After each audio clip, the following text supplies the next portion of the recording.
indrindra ny fangoronana ny tany zay iveloman'ireo tatsaha ho aizy ireo ny eto andrenivohitra tsy hita zay tantanana an'le vahoaka efa mirohatra ny any ambanivohitra ny tany tsy manana izy ny fandriampahalemana tsy misy zany rehetrarehetra zany no iaina n'le vahoaka ka fotoana ilazany satria andro ny tatsaha zao mamelona ny firenena izy ka somary entitra ihany ny teny ataoko fa tsy tokony isorina amin'ny maray aman-dreny amin'ny fiangonana firenena raha manana ity tsy misy mivoniko tompony ka anao zay tiana atao zay ny nambara teo tamin'ny alalany fampianarana Andriamanitra nametraka atsika arak'izay fahefana nomena atsika tsiraray avy ka manana diditsika ary ho takian'Andriamanitra amintsika eo amin'ny andro farany tsy hitondrana vovotany ray sotro azy ka aveloan'ny olona mba hivelona ary arova izy amin'izay fivelomana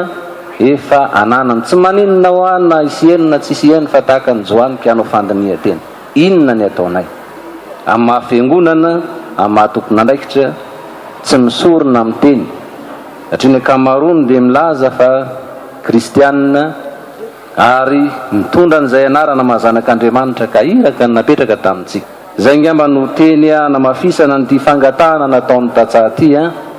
fa zay le nilazaina teo hoe raha mbola misy olombelona koa milaza fa tompony dia eo amin'ny tena tompony amin'ny andro farany ka anjarany mamoaka inona ny napetrak'Andriamanitra taminy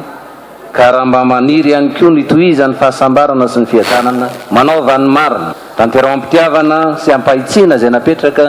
aminao amin'ny sehatra rehetra tsy teny hoe avaizy io fa trany fotony satria misy zavatra ifandraisana trany fotony zavatra rehetra ka anjaratsika mandray an'izay etaeta sy fangatahany tatsaha zay eo moatsika afaka zay mampiely an'ireo afatr'ireo ataoko fa le tena vahoaka fa tsy ny solombavany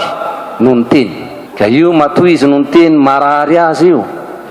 ny tsisy ny fandriampahalemana sy ny fangoronana ny tany zay velomany ho aizy ireo